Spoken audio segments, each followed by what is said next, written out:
and good morning, everyone. Good evening to our CapU team in Vancouver.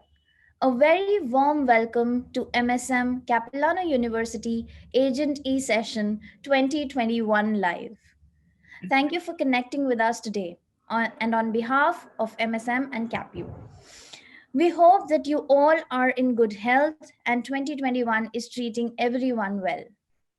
You're here with MSM and CapU team, and we will ensure that this session will certainly add value to your knowledge and experience for Capilano University. As we all know that there have been a lot of flexibilities for our international students, and eventually most of the students have now started traveling.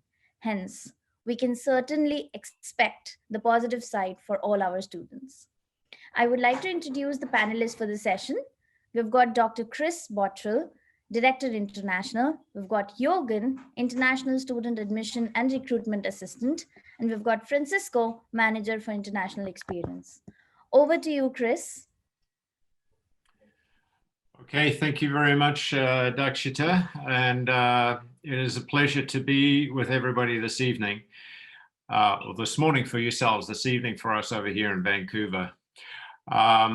We hope that you are all well, and we recognize, of course, like everybody does, it is really challenging times, and we do indeed hope that you, your families and friends are all well at this time. We understand that things are changing quickly in India at the moment. We have heard about the vaccination programs and so on that are likely to be rolling out very soon in India, and they've just begun here in Canada as well. So hopefully stronger and better times ahead for all of us. I want to start by just thanking you all for your ongoing support, for those that have worked with us for a period of time, and I've met you before, and those I haven't met, I look forward to doing so. But I do want to thank you for your support at Capilano University. We are enormously grateful, and we hope that you're having a good experience with us at Capilano, both yourselves as operators, as agencies, and your students as well. We work very closely with our team there in India, led by Dakshita, and we are constantly connecting with each other to make sure that we're providing the services that you need. So we certainly hope that's the case, and we're very grateful for your support. For those that are new to us, and there are some new people joining us, or new agencies joining us as well, and we welcome you to Capilano, and we obviously hope that you have a very fruitful and productive time with us. And honestly, I cannot wait to get back over there and visit with you all again. All of us at Capilano feel the same way, but we're really looking forward to that. I will just quickly introduce the team here once more. And Francisco, would you mind saying hello? Francisco is our manager for Center for International Experience at Capilano University. Absolutely. Thank you, Chris. And again, thank you to the MSM team in India. Francisco Silva, I am the manager in the Center for International Experience. I've been with Capilano University for almost 2 years.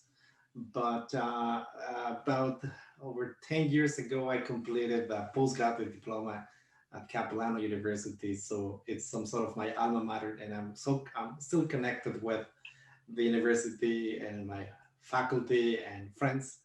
So it is an absolute pleasure to be here, and Happy New Year for everyone. Thanks for connecting this morning, India. Pass it over to you again. Thank you so much, Francisco. Hello, everyone. My name is Yogan Mistry, and I've been working at Capilano University for almost more than 2 years now. And it's been a great pleasure working with all the team members here in Vancouver, as well as in India with Dakshita and everyone. And we hope that you enjoy today's webinar and make lots of notes, ask lots of questions, and we are here to help you, and we're here to support you, and we're really happy that you're here with us. So thank you so much, and we look forward to working with you. Back to you, Chris. Great, thank you, Jürgen. As you can see, Jürgen has a very nice background, whereas I've just got my blind in my room, so I apologize for that. I've got a Mac and I've never been able to figure out how to put a really nice background on this Mac on Zoom, so maybe somebody could help me with that one of these days. At least I don't have my laundry behind me, which is sometimes the case. Anyway, that's the life of working at home these days, which has been nearly a year. So we're going to move on with our session. You know, for those of us that have been with you, for those of you that have been with us a while, some of this will be familiar information. Hopefully it's a bit of a refresher, and I believe there'll be some new things as well. So we'll move on with that session right now. We look forward to your comments, and I know that Dakshita and the team will be working away at answering them as we go along. It won't be the best way to do that, I think, Dakshita, is through the Q&As. Is that correct, Dakshita? Yes, we will be answering the Q&A between the sessions, but we will keep some questions, the common questions for you to answer, or Jürgen or Francisco to answer live. Yeah, we're going to check in with Dakshita from time to time to get that information.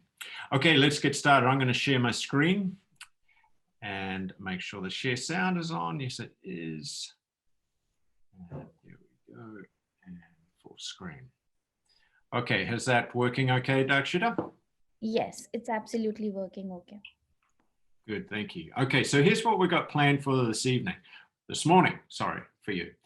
We're going to do a quick overview of CAP, a quick overview of the CIE, the current situation regarding COVID-19, a quick review of our programs, I think a stronger overview of our admissions processes for you, our applications and processing. We'll get to the commissions and then tools and resources as well. We're going to try and move fairly quickly with these images so that you can get an idea, but we'll be delivering this presentation, or have this presentation available to you at the end of this as well. So as you may be familiar, and some of you may even know me from visiting with you there, this is what it often is like, and I usually go to Fab India to buy some new outfits before I start, but I haven't been able to do that for a while. But anyway, this is a normal way that we do orientation and pre-departures, and of course, some of our training and information sessions with agencies as well. Capilano has just begun a new program, a new international marketing program. I want to share with you a video of that program. My apologies if the sound is slightly behind because of a delay, but I think you'll enjoy the imagery anyway. It's only 1 minute long, and it'll certainly give you a flavor of who we are. This, away we go. I'll start on this right now. Maybe you're here, or even here, and you've definitely watched the world go by from here. Now you've got that feeling. The feeling of wanting to do more. To challenge yourself. Here, you'll get a customized learning experience as a participant, not a spectator. You'll be mentored by experts. They might even hire you one day. Really? Yep. And instead of seeing problems, you'll start shining a light on possibilities. Working night and day won't even seem like work at all. Right. So make your mark on the community, your city, or even the world. Why not? And why not you? Are you ready to rise to the challenge?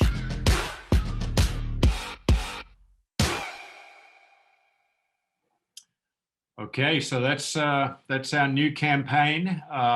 It's called Rise to the Challenge. And as you can see, what we're doing is we're looking at a range of different global issues and problems and challenges, and Capilano is really all about trying to find solutions.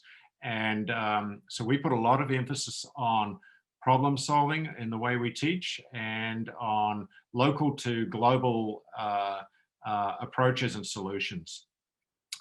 This video, since we launched it just a short while ago, has already received 274,000 views, actually. So it's off to a strong start. Now, why Capilano U? So hopefully that video gives you some indication, but as you all know, we're pretty fortunate that we're located in this quite spectacular city here in Vancouver. The campus, as you can see in this little image here, this is our campus right there, and we're surrounded by nature. In fact, I joke about this, but it's actually quite true. We actually have to sometimes remove the bears before students come back to classes in the summertime.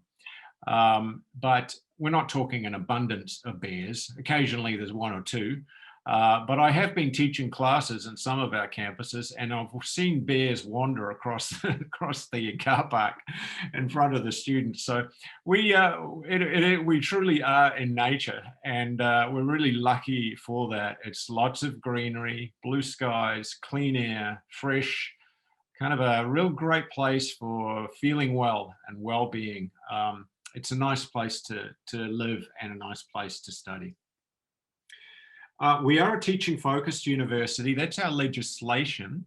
We are primarily a teaching, not a research university, but a teaching university. It means that our emphasis is on high-quality teaching. We put a lot of work into that.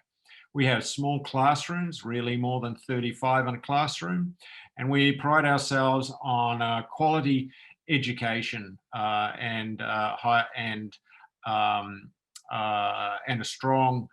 strong and affordable tuition basis.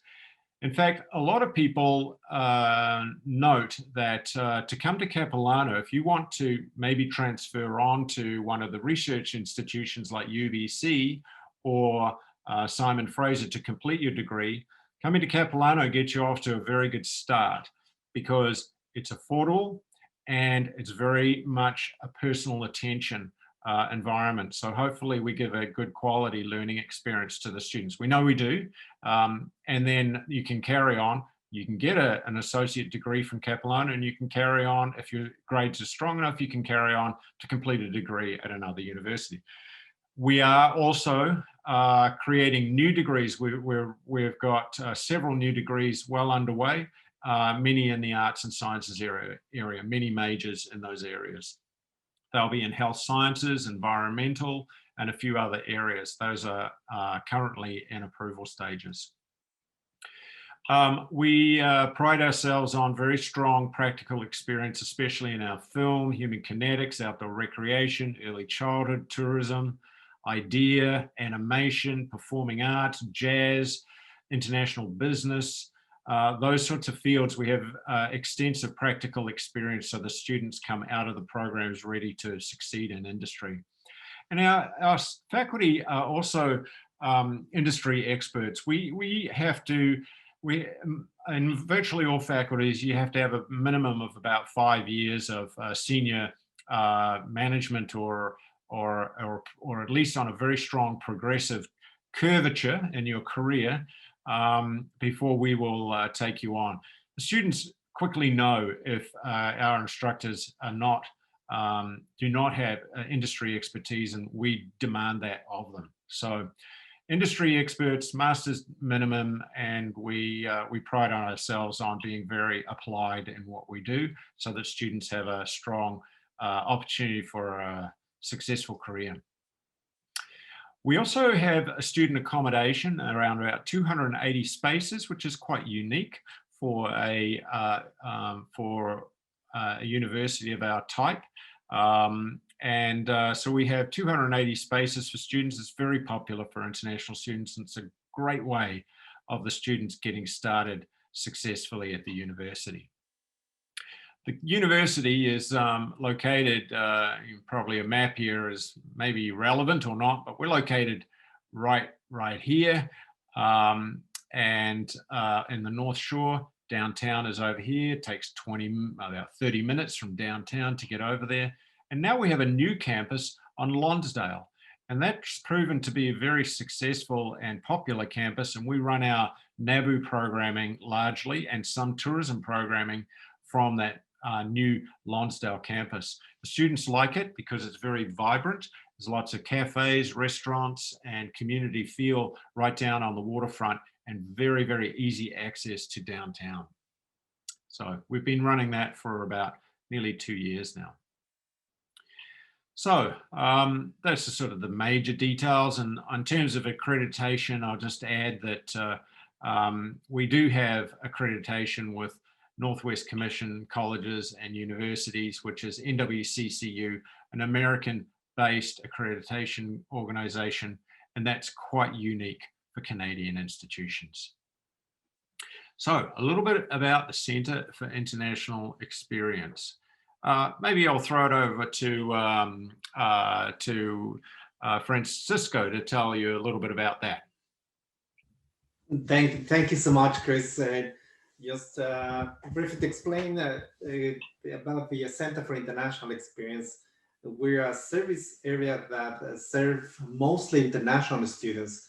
As you know, international students take over 25% of the overall student population in the universities. So we've got the Center for International Experience with staff that is culturally, where they have different backgrounds and over 10 different languages that we can serve our students. So we meet the students at the fair. We send our team of recruiters and admissions team, we send it to the fair. We meet with you, with your students. We walk them all through the admission process until your students get admitted. We transition them as well. We want the students to be admitted, but transition them into successful, into pairing them up with the students in the second and third year. We also work with domestic students. We have mobility programs and exchange programs with over 25 partners across the world. In India, our main contact is, of course, with MSM. And I see the email address subcontinent1@capilanu.ca. And I see the chat box that there's some questions and asking for a copy of the PowerPoint that is recording, and MSM will send that to you as an agent. So yes. International students, they have tons of questions also with regards to work permits, study permits, especially nowadays with this global pandemic. We have international registered immigration advisors in the office that book appointments with students. Right nowadays, we're doing it online and in Zoom, but we advise the students on what are the current immigration restrictions or rules for the students to work or to apply for the postgraduate work permit. So this is in a nutshell what the Center for International Experience can do for you. And of course, we work with agents like you. And I'll just add, Francisco, we're not going to show you this, but you'll because it takes a bit of time. But we have this on our we will have it on our website. We actually just produced this recently, and it's a short. I'm just going to show you very quickly just a snippet of this, and it's a what do you call it? A doodle sketch. Is that what it is, Francisco? And it shows all the different functions of CIE. So here I'll just do about 30 seconds of this and show you what it is. Welcome to CapU Student Basics for International Students. As a new CapU student, we hope this video will help give you the tools to access your CapU account, your CapU email, your eLearn account where you can find your welcome guide for new international students, and some additional resources that will help you with your transition to Capilano University. As a student, you should become very familiar with the following website, capilanu.ca/mycapu. We suggest you add this as a favorite on your computer or laptop. On the top right-hand side of the website, you'll... Okay, so I'm just going to move on from that, but I wanted to show you that we've got about 2 doodle polls. That one was the one for student, or doodle poll. We've got 2, I think they call them doodle somethings. Do you know what it is? Jogan, do you know what it is? Is it like an infographic? Yeah, but it's got a name. They're called doodle graphics or something like that. Anyway, maybe somebody could help us in the chat box. So we've got a couple of these, and one of them is for students, as you saw there, and we have another one which is about CIE, and we're gonna put these on our website pretty soon. It tells you all the different functions we have for our area. Now, thank you, Francisco. We'll come back to you in a second here. It's been a tumultuous time, of course, and we have all had to shift how we do things. instead of having our doors open and going to the office every day, we've all kind of had to approach this new way of online learning.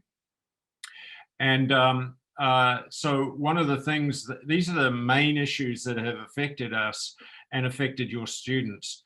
So we just put it into a slide here to capture the general considerations for students in this unusual COVID time. First of all, from a study standpoint, students can complete their CapU program from anywhere in the world. Of course, the important things are time zones and internet connections and the ability to study in a productive space, and also the relative delays that might take place between submitting questions and assignments and so on. But the students can study overseas. Of course, the issue is that most want to qualify for the postgraduate work permit, and as you will know, that requires that they must have a visa, study permit. We're going to get to that in a minute about the complications there and the challenges.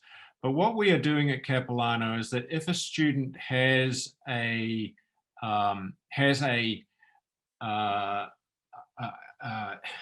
if a student does not have their visa or their study permit, we will still honor their completion of their credential if it's conducted online. However, to qualify for the postgraduate work permit, which everybody wants, of course, they need to be here in Canada to study at least 50% of the program, and they need to have the visa before they complete their first semester of the program. So that's created some challenges for us, and we're going to talk a little bit about that in a few minutes. The other issue is the travel issue, and just the very distinct challenge of actually arriving in Canada and then getting to Canada and then going through quarantine once you are here. So what we've done to answer these questions is we've put them all online. If I could just mention, I can see some people raising their hands. We're going to find it challenging to divert off from answering the questions if you raise your hand, but what we would like you to do is put your question into the Q&A. Dixita, would you mind speaking to that? Yes. We are already answering Chris, so if at all there's something important coming up, I'll let you know. Okay, terrific. Okay, so of course, the information about all these different issues that we're dealing with at the moment are on our website. And if what you can do is go onto the if you click on programs and courses and then go down to international students, you'll get to our international student page, and right there are all the COVID-19 information for international students for you to address. Click on that and you'll go to the next page, which is future international students or new international students. And if you click on, let's say, future international students, each of these questions that we anticipate you or your students will be asking will be answered there.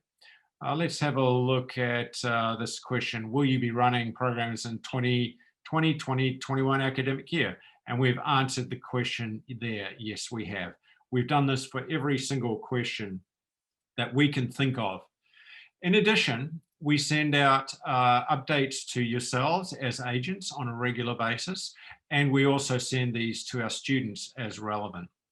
Here's a good example. There's a fairly recent announcement on January the 7th that you require a negative COVID-19 test required to travel to Canada. So we send as soon as we know this information, and we track this very, very readily, we send that information to yourselves and to the students. And then we also, and here you probably can't see this, but it says the important announcement. You'll click on that, and then that takes you to the specific Government of Canada announcement. So in this case, for example, it's regarding the documentation of a negative laboratory test must be presented to the airline prior to boarding a flight to Canada. The test must be performed using COVID-19 molecular polymerase chain reaction or PCR test and must be taken within 72 hours prior to the traveler's scheduled departure to Canada. So that's an example of how we share information. We have the frequently asked questions, and then we send out notices to agencies and to students as soon as we know them. What we also do is we have a chart which we update every semester, and we make sure that the students have an understanding, and we'll do this for you as well, of what they can do. And here's the commonly asked questions. Can I register to study in spring 2021? So Francisco, maybe you could pick up on this and explain what this chart does for everybody, and then we'll go on to the quarantine issue. Of course, Chris, and this is for this chart represents most of the most common questions that we're receiving in the office. And the main question is if I can start classes. So you see 4 columns. If you see in green, it's basically the main question, the most important document that your students need to have to start classes, and it's the study permit. But then there's different scenarios to each of them. We know, as Chris just mentioned, that many students, they want to come and they want to work, and they are interested to apply for the postgrad work permit. So as you move to the right and you see the colors changing into the orange, there's some red lights. There are some considerations to take for the students. Everyone can start classes online. Everyone can take classes from the home country. The difference is that if you don't have an approved study permit before classes start, then you might not qualify for PGWP. And that's clear on the chart that we sent and by email a few days ago, because we know that these students are asking this type of questions. And these are not normal days. The university is looking at specific cases, and we know that your students are constantly reaching out to you and asking these questions. But it's important to set up to date if you haven't received these charts, if we don't have the answers to your questions in these sessions, to reach out to us, to reach out to MSM, and then we can go over them. It's so important nowadays because things change overnight, and as Chris just presented, the new requirement to come into the country was put in place during the winter break in December 31st. So things can change rapidly overnight. So check with us, check the international student website, Capilano's website. There's lots of information that I'm trying to update as we go. And for those that they have received the study permit, we have good news. As you know, the Capilano University is a designated learning institution, and we have started receiving students since this new update from IRCC came in place last year. So it's important that your students know that if you have your study permit approved, they need to check with us. We actually help them and walk them through the whole process. We update them on what are the current travel restrictions. We prepare the guide that Chris just is showing in the screen. This is a travel and self-isolation guide. It's also saved on Capilano's website. We just updated it with this new requirement of the negative test for COVID-19. And it also have resources such as hotel accommodation. So if your students are looking into where to complete the 14 days self-isolation period, we have resources in the same guide, and a letter of support for the students while they're traveling. We send them a letter that support their arrival to Canada. So again, because information changes nowadays quite fast, we would like you to stay in touch with us and to your students to reach out to us, because there's plenty of information and now different requirements that your students need to meet. Mm-hmm. And I think I'll add another thing there too, Francisco.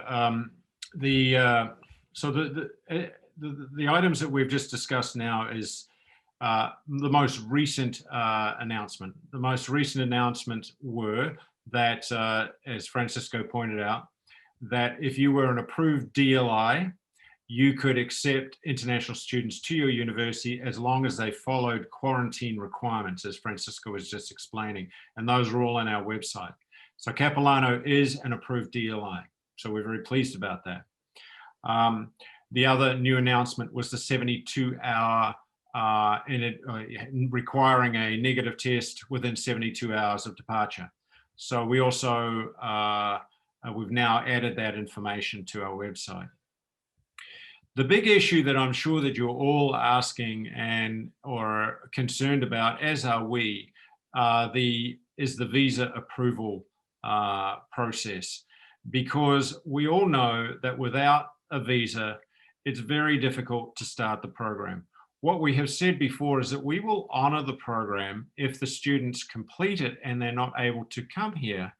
But of course, they want to get the postgraduate work permit, so they usually will defer to the next semester until they've got the visa, got their study permit. Excuse me. What we did this semester is, given that just nothing was happening at the visa approval or visa application centers, should I say, that little was happening at the VACs. They weren't open, and so students couldn't get their visas.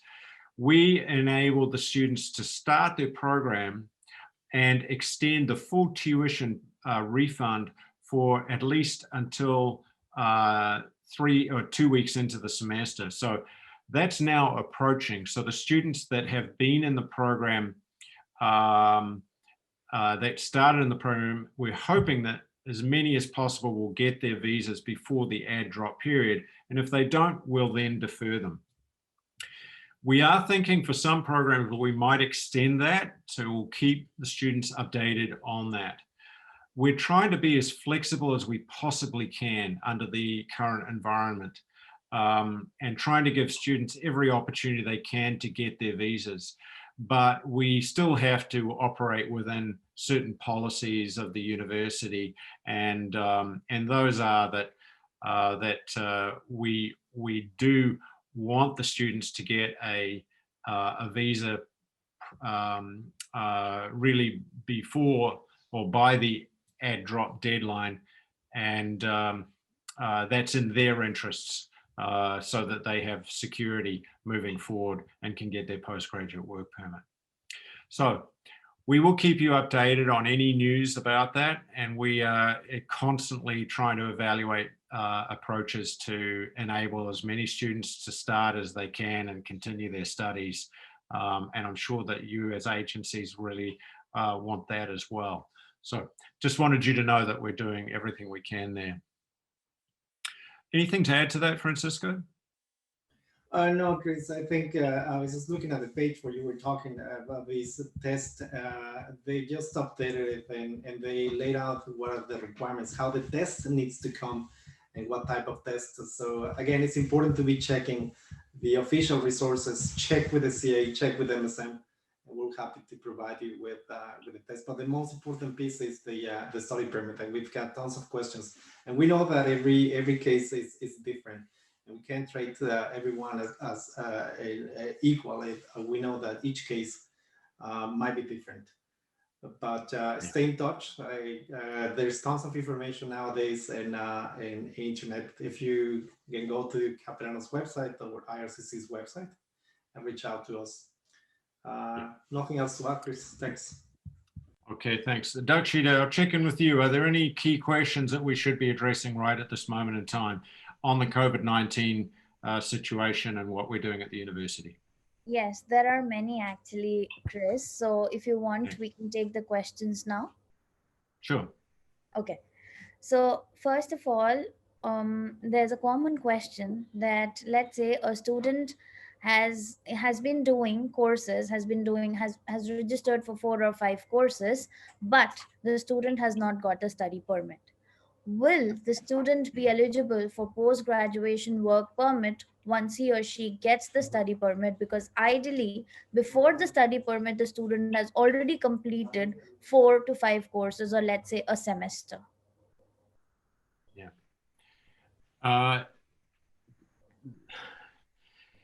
My understanding of the rules is as long as they have that study permit within the semester, then they're okay. Is that correct, Francisco and Jürgen?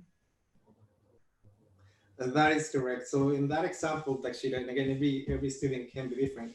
The student can progress, as this week is the payment deadline, as most of you know.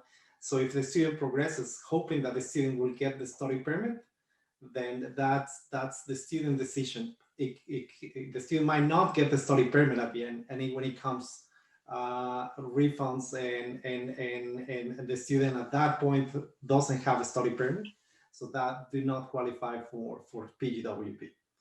So that's what we recommend, that that is important that you receive the study permit. Some students take classes online. We have to also keep in mind that some students take online classes and they have no interest in coming to Canada or not to work or apply for PGWP. So to answer for that particular question, it's the student's decision at the end, because at the end, we don't know if the student will get the study permit, if that makes sense. I don't know if I was able to answer this question, actually. Oh, yes, definitely. I understand that it's the student decision if the student will be getting the study permit or not. But let's say the student has got the study permit after studying a semester. Will that semester be counted as one of the criteria for getting post-graduation work permit? So Dakshita, I think we should actually get you, we will post a response to that. It's a very good question. I would like us to get exactly the right information on that, and we'll post that question if you could answer that, and we'll share a response to that question that is accurate. It is my understanding that they should get their study permit within the semester and then it applies, but it is my understanding. I want to be 100% sure of this. So please, we will respond to that question through you, and we'll do it formally through you. Does that sound okay? Yes, it definitely sounds okay. Please let us know the answer, because there are many students, those who are studying online, but they haven't got their study permits. They're waiting for their study permits. Yeah, what we have promised is that an institution will honor, but of course the IRC rules are different. IRCC rules are what they are, and so we need to make sure that we're giving you the right answer on that. So I want to just double check. We get bombarded with a lot of information, to be honest with you, and I don't want to second guess myself, but I want to make sure I give you the right answer. So we will get a formal answer to you on that question. What it is up to the student, they if they want to continue, they can continue. We'll honor it as a university, but the PGWP question is a very important one, so we'll get a firm answer to you on that. Any other critical questions at the moment, Dakshita? Yes, we'll cover the other questions after this, after the program section. Okay, all right. Okay, so we want to update you with a few program highlights and changes. You have access to this. We always send out every year a new international student guide, and that guide this year, of course, it's probably familiar to you. It talks about who we are at Capilano, about the English language requirements that are necessary. And then I know you won't be able to see this, but this has all of our programs. It has the starting times for the programs and the fees and the total amount of each of the programs. If you want to find this, again, go back to that international students page, you scroll down it, and then you'll get to the international student guide on the end there. You click it and kaboom. There it is in beautiful pink, the Capilano University International Student Guide. So we have all that information is available to you at your fingertips. The main programs that I think we would like to just highlight with you is that, of course, we have NABU, very familiar and successful program. We have so that's a post-baccalaureate, but we also have a lot of students starting the diploma, the business diploma with us. We have tourism and hospitality, a post-baccalaureate there, and we have tourism management international, which is almost a pathway program requiring a lower IELTS entry level. We have our world famous film and animation programs. We have early childhood education. We have very high interest in our arts and sciences associate degrees. And we have, as I mentioned earlier, several new 4-year degree programs on the approval stages right now. I expect these will be ready within a year. We have a unique program of visual communications design. We have a brand new approved Bachelor of Bachelor of Kinesiology, which is just approved at the ministry, and so we're ready to roll that out this year. Arts and entertainment management, outdoor recreation, more 2-year programs, and we'll just highlight a few of these for you. It's always good to see a few pictures. So let me roll this quick 1-minute video of our tourism programs to give you a bit of a flavor. I'll do that again. Here it is now.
I actually was the Dean of Tourism for many years, and so I'm very fond of these programs. My other career is in tourism, and I'm very much a strong advocate for this program area. Although the industry is facing some challenges right now, it will rebound, and so this is just an example. We have, as you can see, the Global Tourism and Hospitality Post-Baccalaureate Tourism Management for International Students Diploma.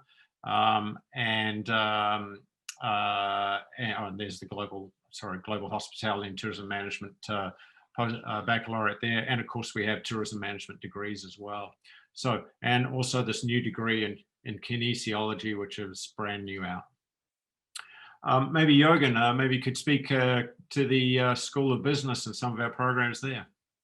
Yeah, so like Chris mentioned, business is one of our very popular programs. We have NABU as a post-bac program, and also in undergrad, we have the Business Administration Bachelor, Diploma, and also the certificate. So many times agents think that because we are a university, we only have bachelor programs, but most of our bachelor programs do have the option of converting it into a 2-year diploma. So if students don't want to complete 4-year, they still have that flexibility where they can do 2-year program and then they can get the 3-year work permit.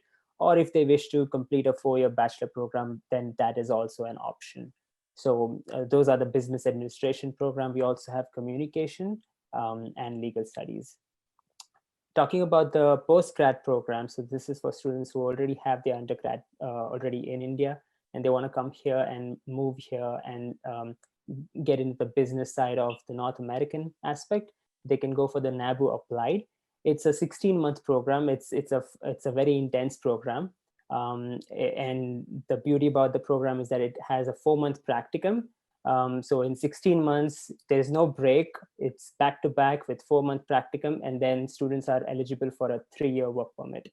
The total tuition for the whole program is around 32,000 Canadian dollars, which is a great return on investment for students who want to complete their program quickly and then move on to their career. Moving on to the humanities and social science, we have applied behavior analysis bachelor. We have the bachelor in interdisciplinary studies, which used to be liberal studies. We have the art history, associate of arts, creative writing, psychology, these are very open programs, so there's lots of flexibility for students who are not really sure what exactly they want to do. There's so many courses that they can pick and choose from. We have academic advisors who help them, who work with them, and to select what their interests are. Similarly, in science and technology, we have the biology associate degree, we have engineering and the associate of arts degree, where students can take courses and they can build from there and decide what they want to do next. So these are some of the very popular programs. Next slide. And all these programs are eligible for a 3-year work permit.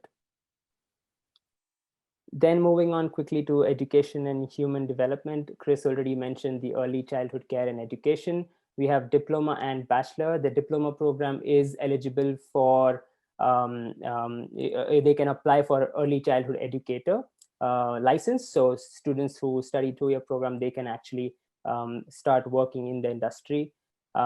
This program is very competitive, and its acceptance is it's departmental acceptance. So even if students apply early, they have to wait till all the applications are in, which is not the case for our business and arts and sciences program, where we have rolling admissions. So if students meet all the requirements, then we can give the offer quickly. But some programs, they have department acceptance, so it does take a little bit more time. We have a video here. Yeah, I think we'll show a video again for a little bit of jazz it up a little bit there, Jürgen. What do you think? Yeah. So this is motion picture arts and animation My programs. experience at CAP studying animation has been so much fun. It's such a beautiful campus, and it's just a much more welcoming environment than anywhere I've ever been.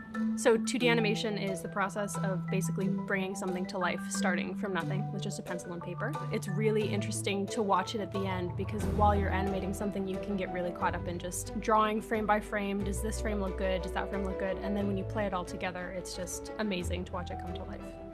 I didn't realize until I got into the program just how many jobs there are available in animation. You can do character design, you can do prop design, you can design backgrounds, you can do the animation itself. And what's great about the program is that you really get to try on all those different hats. There's so many jobs available because there's just so many shows popping up. Like Netflix wants one, Amazon wants one. I think CAP prepared me by setting up a real studio environment at school. And so you're really close to your peers, working in group clusters and working in different sections. Some people are designers, some people are animators. And so in here, when I have an issue, I can go right to a designer and I know what they're talking about. Our one main goal is that students are prepared for the industry to get that one job, but that they also have the foundation of skills that will let them rise through the ranks. Students at Capilano get their own Cintiq drawing station, computer, desk. I would definitely recommend the program, and I'd say you really don't need any animation experience to get started. They will give you everything that you need. All right. Back to you, Jürgen. Awesome. So like you saw, that we have range of programs in the School of Motion Picture Arts. We have the Motion Picture Arts Diploma, Bachelor, 2D animation, 3D animation, costuming, digital visual effects, documentary. It's a huge facility. We have a movie theater in the building itself. We have labs, we have equipment, we have all the cameras that you can think of, like very high-end, very high-quality production setup on campus. So a great place if students want to start in the industry. And complementing the School of Motion Picture Arts, we have the School of Performing Arts and the Idea School of Design. Lots of creativity bubbling on campus. You go on campus and you'll see students playing music, or someone's having a dance party. So these students really bring a lot of personality to our campus. So even if students are studying some other programs like the ones mentioned on the screen, like Business Pathway or ECC Pathway, there's always so much collaboration going on on campus. So talking about the Business Pathway and ECC Pathway, it's for students who don't meet the English language requirement. It's a great way for students to get into the program. It's a direct entry, so they know that once they finish their English program, they can get into the business program. We also have the EAP Business Combined or EAP Arts and Science Combined programs. Thank you. I hope we addressed most of the questions there. I see some questions about the progress. Is there anything significant, Shadu, we should address right at the moment? Yes, so there are a few questions that I would like to address. I have already addressed one of the main questions. Apart from that, there are questions like, is there any defer limit? Um, let's say a student has to defer 3 times or 4 times because of this situation. So is there any deferral limit that we have put? No. No, we understand the situation here. We're just going to keep moving along until we can get you set up and started in the program. It's a really unusual time, and we want students to start as soon as they can because they want to get started, but they need to be ready to start. So we'll keep deferring until that's time to do so. Okay. It does depend on availability, but we anticipate we'll be okay there. Okay. And there's also one question or one information that I would like to give all our partner agents, those who have joined. As you all know that Capilano University, we need an agreement to process your applications. As we have got all our partner agents over here, I believe that this is a great platform to tell you this information. And if you do not have an agreement, please contact us at subcontinent1@capilano.ca, because agreement is very important to get to process your applications. We will try and fasten up the process. However, without the agreement, I'm sorry, we won't be able. I won't say I won't be affecting the students, but then eventually agreement is one of the important steps to process the applications for us. And also the next question for you, Chris, is that what is the turnaround time for the offer letters? Well, right now our turnaround time is very quick. We can usually do a turnaround within a few days. It's our goal, in fact, to do turnarounds within 72 hours. Certainly on an acknowledgement of the application, and we'll get started on it. So right now we're able to do very quick turnarounds. I wonder if Francisco, you're closely tapped into the admissions team. Would you like to add anything to that? No, that's an important question, and I'm glad that somebody asked, because we can do an admissions in a short period of time, in less than a week, if we have all documents in place. Because many of the times when we receive emails and we receive the application, we receive documents that they either not a requirement or we're missing one of the documents. And I have to say, for the majority of the programs, and we know that, as Chris and Jorgen presented, there is a special programs, and those special programs such as performing arts, musical theater, and all the different programs, it's a competitive program. So there is a pool of applicants, and the faculty, they have a committee that meets and determines who gets admitted. Those applications take a little bit of more time because we need to wait until they complete auditions. There might be an extra requirement that the student needs to meet. But overall, yeah, if we have all documentation and we have all the student meets all the requirements, we can admit in less than a week. Yeah. I did notice a. Oh, sorry. I did notice a question, actually. Sorry to interrupt. What is the normal time when it's not COVID-19?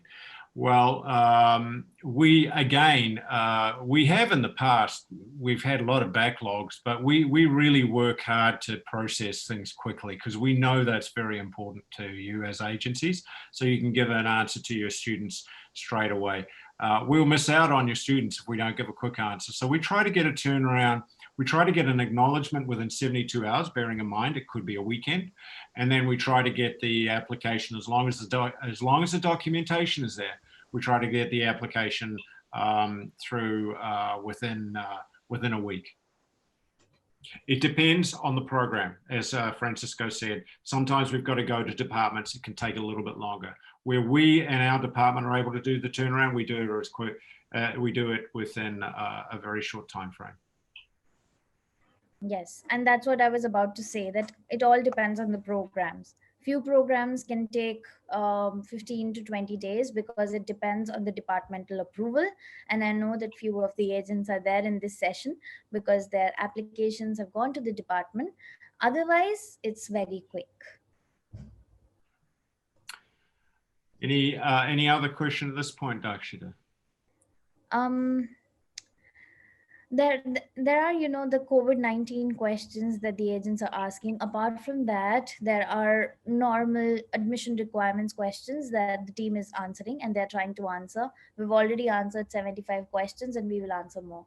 So you can take forward the this slide, because after this slide most of the questions will be answered, as it's all about admissions. Yeah, okay, we'll do that now. We know that we're getting near the end of the session. We're happy to keep going, but we also know that you may have other things to do. But we're gonna go through the admission section at the moment anyway and see where we land after that. So everything you need to know really is on the website, and if it's not, then we want you to connect directly with us. So, for example, if you want to know about admissions, then you just simply, Dakshita, can you see on your screen, can you see my cursor? My little arrow? Yes. You can? Okay. Yeah. So just follow my arrow here, because I'll show you how you do it. So you click on admissions, and when you're in admissions, you click on admission requirements down here. So you go to that, and that brings up your admission requirements. Now, perhaps you want to know about the English language requirements. So click on that, and it will give you a full range of what are our current admission requirements. One of the questions out there is Duolingo. We are accepting Duolingo at the moment, and we will continue to accept Duolingo while there are challenges with the IELTS and TOEFL testing centers. However, you need to understand or recognize that IRCC generally wants IELTS, so there are challenges for Duolingo in some cases. However, now that those centers are open, you've got the information is at the very least there. So let's go back to admissions, and let's try something else. Let's click on programs and courses. So if you click on that and you enter into, then you can click on all kinds of different programs that we have. Let's say you want to look at arts and sciences. So click on arts and sciences. Actually, I'll just go back one step here. We click on arts and sciences, and I'm sorry, I'm going to go back one step. Sorry, my apologies. The next thing you want to do is you're going back to admission requirements. If you want to know the program requirements for certain areas, say for example, what the admission requirements are for students from other countries for arts and sciences. So you click on that, and it will give you a full descriptor here. Now, part of this might be that you're interested in the international secondary school equivalencies. You can click on that, and you can see that we actually have the section for India here on what the equivalency is. So that's one approach of looking at admission requirements. Another approach is to go to, instead of admissions, is to click on programs and courses. So let's suggest you click on programs and courses, and then you decide you're looking for a particular course. You just go find a program or course. Click on that, and it will bring up find a program or course, and you can either enter in a keyword or scroll down the list here. Now let's say we enter business. So we'll scroll down the list and enter business, and here is business administration, and it reveals that we've got a bachelor, a certificate, a diploma, and a pathway option for business. Let's try the diploma. Let's click on the diploma, and it will bring up all the program details. If you scroll down, they're all here. And if you want to look at what the application details are, you click on that, and it tells you what the application dates are. This is a little dated, but it will have an update now. What the application dates are, and what the admission requirements are specific to that program, and you simply click on that. Now let's go back to the home page. And we'll now take a look at what the programs cost. So again, we can go to admissions, and once we're in admissions, we can go to something called tuition and fees. So that's in the fees and finders. So click on tuition and fees. Here it is here, tuition and fees, and you can actually go to the tuition and fee estimator, and this is a really useful tool. So click on that tuition and fee estimator, and then you might want to select a program. So let's say we're going to write in, hang on, before I do that, we'll go back a step. You can either do it that way, or you can go back to the home page and just enter tuition fee estimator in the search bar, and it will bring it up as well there. So we'll go back and we'll go back to the tuition fee estimator. And now we've entered in tourism management for international students. There's a scroll down list here. And again, that gives you all the information you need to know about how much it costs to do that course or do that program. So those are quite useful tools for you to get a very clear understanding on what the programs are, what the admission requirements are, what details are in each program, and then what it takes to enroll and how much is it going to cost. Maybe Jürgen, would you mind speaking to the EPBC and how we would go through that process? Yeah, sure. So as you know, applications can be only made online. We do not accept paper applications. So this is the portal, EPBC, Education Planner BC. This is the portal where you will first need to create an account for this on behalf of the student, or the student can create themselves. So you sign up with an email address and a password, and then you sign up for an account. The next page. So that's how you will create an account with your email address and a password. Make sure that once you create the account, you go to the email address and click on the confirmation link. This is a very important step because otherwise you won't be able to actually send the application. So make sure you go back, click on the link, you confirm that that is your email address, and then you start filling the profile. So this is where you will fill out the student's personal information, contact information. Very important that you put the student's contact information because we need to also contact them. And so we need to reach out to them. So it's very important that you put their student's email address, phone number, their address, and also add your agent email address and your agency name in the details. And then next page, next slide. And then you have to select Capilano University and you create an application. Next slide. So with one application fee, you can select up to 2 programs. So this is the first choice, that you select the faculty, you select the program, and then next slide.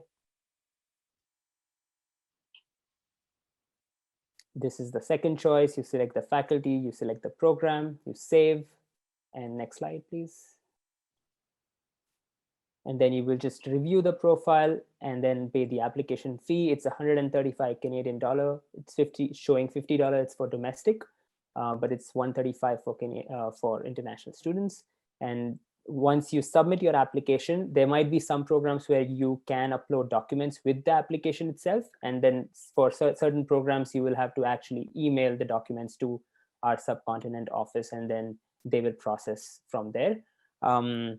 Once you submit the application, we will email you within a day or so with the student number and the details.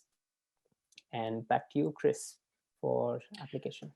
Right. So once you've submitted your application and you have you've scanned documents to subcontinent1@capilanu.ca, you will, as long as everything is in order, you'll receive a letter of offer. And then you'll be paying your deposit. And after that's been confirmed, you receive a letter of acceptance. You then start the process of registering and hopefully attending orientation online at the moment, but ultimately in person. And you'll be aware that the student will be started. We do have some examples here of what the letter of offer looks like. It gives some sort of broad information. Our deadlines typically for the fall are we try to get applications in and processed by May 31st, and the reason for this is because we have to meet our registration deadlines. We try to get everything cleared up by October 15th for the spring, and by the end of February for the summer. So we are accepting right now for the summer, and we look forward to talking to you about that and what possibilities there are. So some tips that we have for you are that scanned documents are accepted for admissions processing. There are some exceptions. Complete applications are processed first. You must include a phone and an email on an application form. Student must complete a third-party release form. All payments are by flywire.com, and we strongly recommend that students get in touch early on with housing, and if they're going to stay at the residence.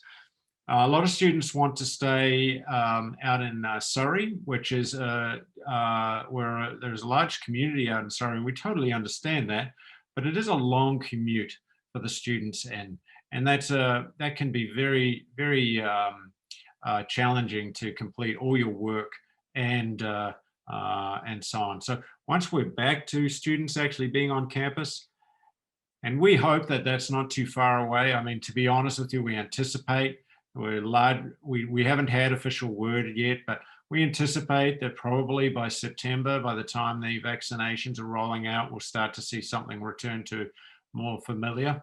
But that does all depend on the rate of vaccinations and the go ahead by government for us to start on those dates. So, but we're certainly hopeful that that's the case.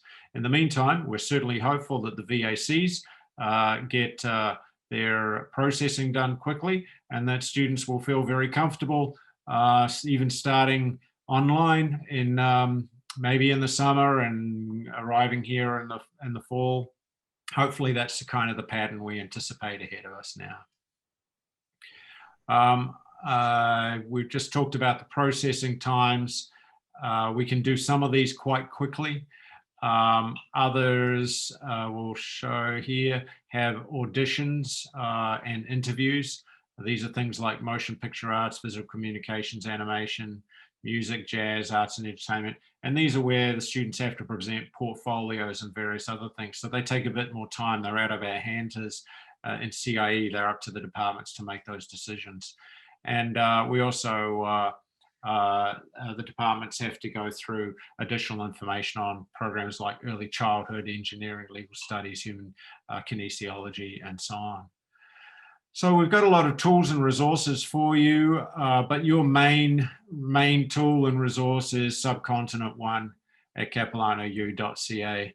I'm not going to go into medical insurance at the moment, except that when we're back on board and where students require medical insurance, we'll certainly get that information to you. But other than that, we think it's a pretty good place to come and study, and we certainly love having your students here, and we certainly look forward to seeing you again soon. And we really, as I said right at the beginning, we all greatly appreciate your support. We know that we've gone through this evening's presentation quite quickly. There is so much to share. What we are doing right now, and this is a bit of a new thing, we're starting something called Panda Portal, and we're going to be putting up our training videos in segments so that you can do segments, and we can actually evaluate yourself. You can evaluate yourself after you've done the training as well, so that you're familiar with what we're doing rather than sort of giving it all to you in one go. So we're actually, we've started doing that on Panda Portal, but we're going to build that training process out there a little bit more fully as well. In the meantime, Dakshita will get all these responses to you, and we truly hope that you've got the answers you hope for to most of the questions. There are, of course, it is an unusual time. You have to bear with us, and I hope you will, that as new information comes to light, we share it as quickly as we can. We try to keep you updated and informed, and we welcome any questions from you at any time. And we will do our very best to give you the answer as efficiently as possible. Francisco or Jürgen, do you have anything to add? And then I'll go pass back to Dakshita. No, thanks, Chris. It's a lot of information packed in 1 hour and a half. We obviously are here to help you with Dakshita's team, the MSM team, and here in Vancouver. Nowadays, there's tons of questions about traveling to Canada, study permits. We cannot cover all your questions in one session, but if we didn't cover your question and we didn't present the information that you were looking into, feel free to contact us and we'll be happy to connect with you. And thanks again for holding and for staying with us. Thank you. Jürgen. Yeah, thank you so much. Thank you everyone for your time. We ran a little bit over time, but thank you for hanging in there with us. I know it's a lot of information, and we certainly hope to, for all the new agents, so we have gone through all your applications and we've received everything that we need. This was the last piece, the training, which you have completed now. So now we were working on the agreements, and very soon, probably by next week, we should be sending you the agreements as well. Thank you, Dakshita. One more thing in the end, we also have got MSM Unify as a platform to send to for you guys to send us the applications. I know that the processing takes place through EPBC. Our team also follows the same step of EPBC. So we make sure that the application is coming to us. We pre-screen it. You can send it to email. You can send it via email or via MSM Unify. We will pre-screen it, and if the student is meeting the admission requirements, we will then process it on EPBC. And if you think that yes, the student is meeting the admission requirements and you have got the agreement, you can process it directly through EPBC. Okay, well, thank you so much, everybody, for spending an evening or morning with us. And we look forward to seeing you very soon. And we hope that this is of value to you. And we wish you all the best and a safe time. And thank you so much for working with us. Thank you everyone for connecting with us today. We will be sharing the program matrix, the PPT, clearing all your doubts, and we'll ensure that we stay in touch with you. Please contact us on subcontinent1@capilano.ca. Otherwise, you all have got my contacts. You all have got Swati, Shaina's, and Shobha's contact for all your assistance. Thank you so much, Chris, Francisco, and Jürgen, for sparing some time for us and for our partner agents. Thank you. Anytime. Thank you very much, everyone.